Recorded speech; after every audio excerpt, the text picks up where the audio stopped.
Hey everybody, JP here. And before we get started today, I just wanted to take a minute to thank you guys, especially those of you who have subscribed and donated, whether it be here on YouTube or on Buy Me a Coffee. I really appreciate that stuff. You know, so many of you have reached out to me in incredibly generous ways. Someone just sent me some EV microphones that we're going to use in an upcoming video, talking to someone about borrowing a kick drum from them for the Rockhead kick demo that I'd like to try. And of course, the monetary donations are great. I never wanted to be somebody who came on here, asking for stuff like that. But, the truth is, it does kind of inspire me to keep making more. It allows me to justify taking some time at the end of the day to sit down and make these. So, yeah, appreciate that very much. Thank you all. Really do love it. So today, we're going to check out two brief interviews with Bob Rock from way back ancient times, the early 90s. The first one that we're going to talk about is from Guitar Player Magazine, September 1991, James and Kirk on the cover. And this was, I think the interview was done before the album was even out and finished. I mean, by the time it was published, I guess people had at least heard Enter Sandman. I'm just going to focus on this page with Bob Rock, about a page and a half, actually. And I'm also going to kind of scroll through it on the screen. So you could either listen to me read it or read it yourself. And I'll probably interject some things, here and there along the way. So Rock a la Bob. If you want rock a la Bob, you got to go to the man.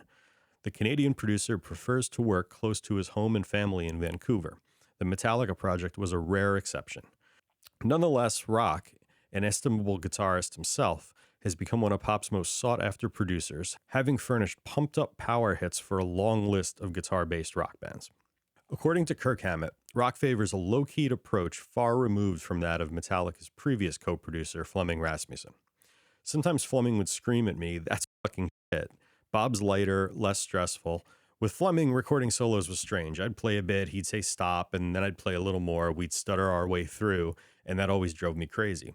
Bob goes for complete takes. We might fill 15 tracks with solos and then comp it together, taking the best parts from each track, an intro from one, a second lick from another. That's like in the load track sheets we looked at in the last video. There were like 6 tracks for guitar solo on one of the songs. So, yeah, that's definitely Bob's style. Rock brought the band into the production process, even technical decisions such as mic placement.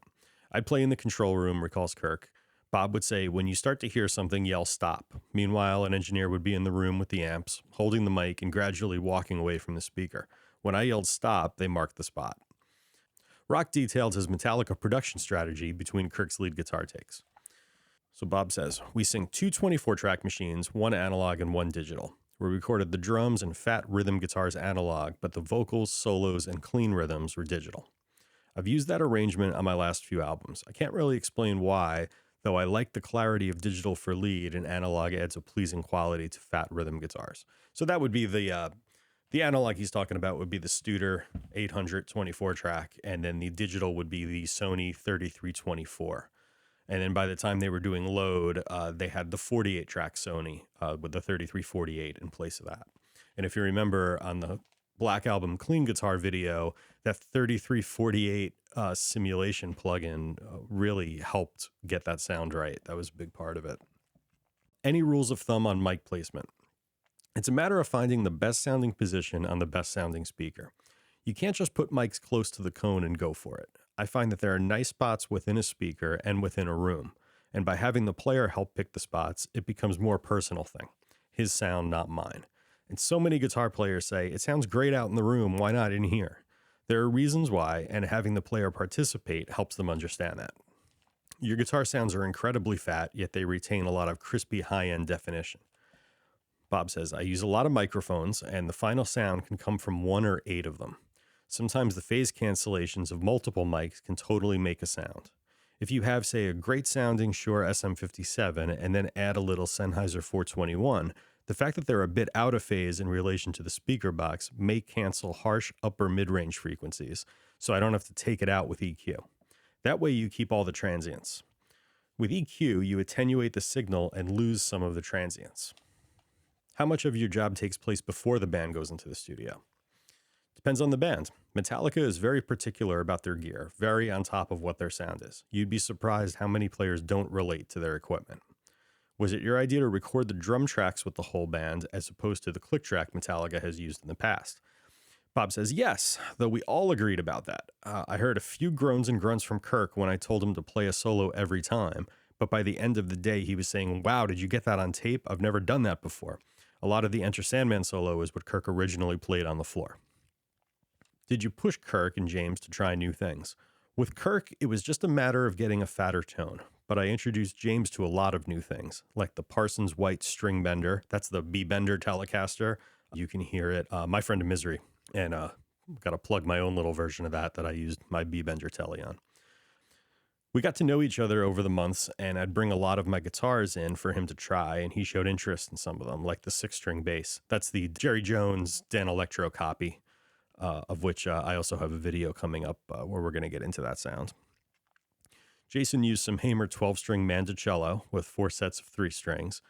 And for some bass sounds, we used the DBX Boombox, a subharmonic synthesizer used by discos in the 70s. So that Hamer 12-string Mandocello, that was for those big open E hits on Wherever I May Roam, which sound just gigantic. You're recording Kirk's leads with the amps open to the room, but James' Mesa Boogie rig is enclosed in a tent. The James sound has a lot to do with the right resonance in a slightly enclosed space, as opposed to a wide open room. I don't want to overstep my bounds because James is very protective of what he does, but let's just say that a certain frequency is really dominant in his sound. It's almost a matter of building a room specifically to bring that frequency out of the amp. Sure, we have a great big beautiful room to play with, but if I recorded every guitar in that room, it would sound like fucking shit. There would be no tightness. You have to play with resonances. Everybody thinks, for example, that John Bonham always recorded in a huge room. The fact of the matter is that except for a couple things, like when the levee breaks, he played in very small rooms. It's all perspective, a matter of mic placement. You can't put that big room sound on everything, especially on the bottom end. And so much of James' sound is that muted bottom end chunk. In fact, for James' harmonized lines on My Friend in Misery, it's just an MXR Distortion Plus right into the board. Has increasingly sophisticated outboard gear caused producers or engineers to lose their sensitivity to things like resonance and mic placement? Man, this is 1991, guys, just so you know. Absolutely, but I come from a 70s approach. I like to control everything. I have the drum spread across 20 tracks. That way we can have the ambient 3 mics only approach, but we've also got the closeness. Every option is available. 8 months is a long time. We went for performances, and we took the best parts of the best ones. Some songs had only about 15 performances, but others had as many as 60. 10 years ago, everybody took a long time. Fleetwood Mac took years. Now it's bang it out in 6 weeks. Who cares what the drum kit sounds like? Trigger a sample with the kick and snare and it sounds great. But we spent a long time on the basics because Metallica wanted to. They care enough, so I'm there. This is the largest amount of time I've ever spent on an album. I learned a lot from these guys. It's been real cool. It's crazy to hear Bob talk about records being made hastily in 6 weeks with kick and snare samples in 1991. I mean, it's really like he was predicting the future because a decade later, that was just the norm across the industry. And a lot of us in the early 2000s would fantasize about what it had been like to make records in the early 90s when, Bob was on top of the world. So that bit of perspective about how the industry just shrunk decade by decade to the point where it's a shell of its former self now, I think is really important to have. Now let's look over to this other one. This is April 1993. And I actually remember when I bought this magazine because I had just gotten my 4-track cassette recorder. And I saw on the cover it says Bob Rock Studio Tips. And I thought I better get this because I want to learn how to do all these things. And plus I got to learn how to play Let's Get Rocked by Def Leppard because everybody loves that period of time from them, right? I think I still remember how to play some of Leave It Alone from Living Colour too. I was a big Vernon Reid fan back then. So Rock and Reel, Bob Rock, metal's greatest producer, shares some recording secrets by Alan DePerna. Thanks, Alan. Producer-engineer Bob Rock is a guy who certainly lived up to his name. He's the man behind the high-powered guitar crunch of Aerosmith's Permanent Vacation, Motley Crue's Dr. Feelgood, the Cult's Sonic Temple, Metallica, and Bon Jovi's Slippery When Wet and Keep the Faith. Most of these records were done at Hard Rock headquarters, Little Mountain Studios, up in Bob's hometown of Vancouver, British Columbia. So what does a man named Rock do in his spare time? He builds up his home studio, of course. so he can make a record with his own band, Rockhead. The group's self-titled Capitol debut is a summation of everything rock holds most dear as a guitarist, songwriter, and record producer. Based in the best of hard rock music from the 70s and late 60s, he explains, but with just enough 90s technology to make it cool and listenable. As a guitarist and a producer-engineer, Bob understands guitar from both sides of the control room window. We asked him to share some insights on how to get killer guitar sounds down to tape. Although his home studio is probably a little slicker than yours, with a 56-input Neve board, Studer A800 analog multitrack, and Sony 3324 digital machine, Bob is essentially a believer in simplicity when it comes to recording guitars. Many of his basic principles are universals that can be applied in any studio. Here now the words of rock. Microphones and mic placement. Everybody has essentially been using the same microphones on guitar for the past 25 years. Shure SM57s and Sennheiser 421s for close miking speakers, Neumann U87s and AKG 414s for room mics. These are the mics I like to use too. I'm generally not one to stick a mic in front of a speaker and just EQ it until it sounds right. Instead, I move the mic around until I find what the guitarist and I both agree is a sweet spot. Just like in that last interview they were talking about doing with Kirk, which is really a great way to go about finding a guitar sound. Once we've got that, I start experimenting with the next mic, generally a room mic. By using anywhere from 2 to 8 mics, I can generally get what I want to accomplish.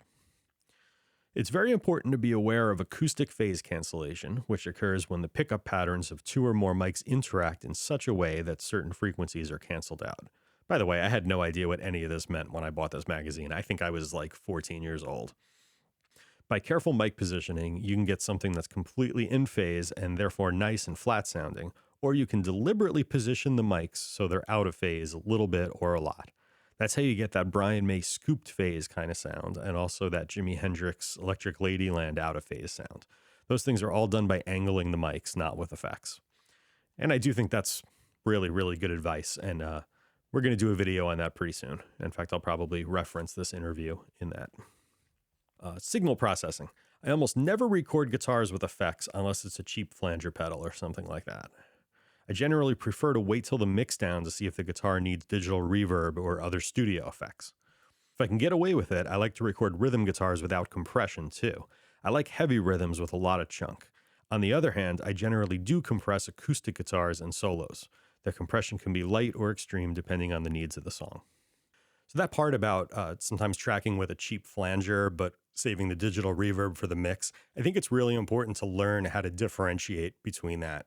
To me, it always came down to whether or not the effect was integral to the guitar part and how the guitarist played it or not. And in the case of a flanger, a Dynacomp or something like that, it might really affect the dynamics of the guitarist's playing, in which case you got to record with it. In the case of a delay or reverb being used for ambience, that might be better left for the mix when the rest of the house is built and you can get a better sense of where you want the guitar to sit in the context of everything else. And it's the kind of thing that with more experience, you sort of develop an instinct for knowing which is appropriate. On recording guitars direct, a mic amp will always give you a better distorted sound than going direct. I have a pretty big collection of Marshalls, Supros, Fenders, Hi-Watts, etc., which I use on the records I produce. But sometimes it's good to mix just a little hint of direct sound in with a real heavy amp sound.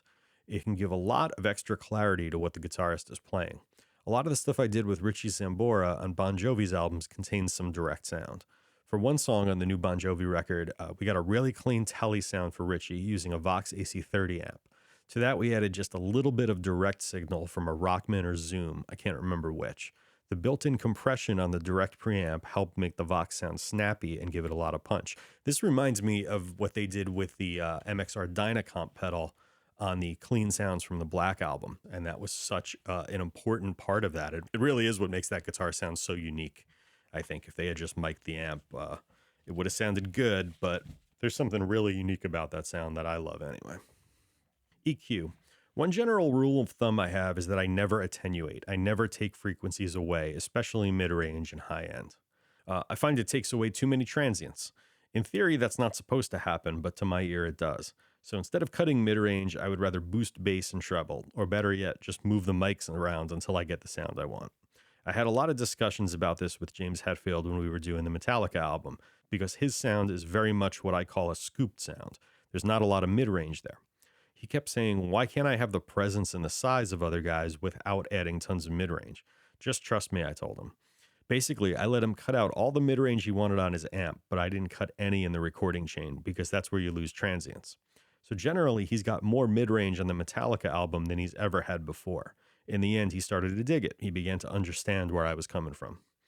And I think that really opened up the door for James on, future, the evolution of his guitar sound through the Load albums and Garage Inc. What not to do. The biggest problem I hear in demos I receive is people trying to produce before they can write a song.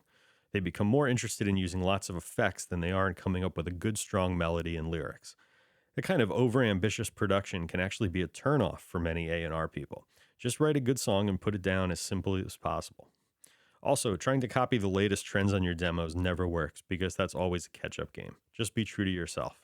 The classic example of that is Metallica. They played their own music from the start. They never changed or compromised, and now they've become one of the biggest bands in the world. And that is fantastic advice, but I do have to just contradict it with about a decade later in the recording industry when an A&R person wouldn't even listen to a demo if it didn't sound like a polished final product. Basically, these labels were trying to do as little work as possible. I did a whole spiel on that a while back about spec deals and basically the death of the industry in the early 2000s. But anyhow, it is really good advice from Bob, and I completely understand where he's coming from with that. But the industry, sadly, went in a very different direction not too long after. So actually, fun thing, this is my second copy of this April 93 Guitar World because I had cut out that interview from my first copy and put it up on a bulletin board in my old, my little home studio years ago. So yeah, I couldn't find either of these interviews anywhere on the internet. So I figured I would put them up here for you guys to read, listen to, whichever you prefer.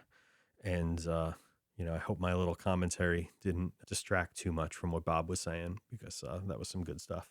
So in the next few weeks, I'm working on a Black Album bass video, the Jerry Jones Dan Electro 6-string bass. That's going to be a separate video from the regular bass video.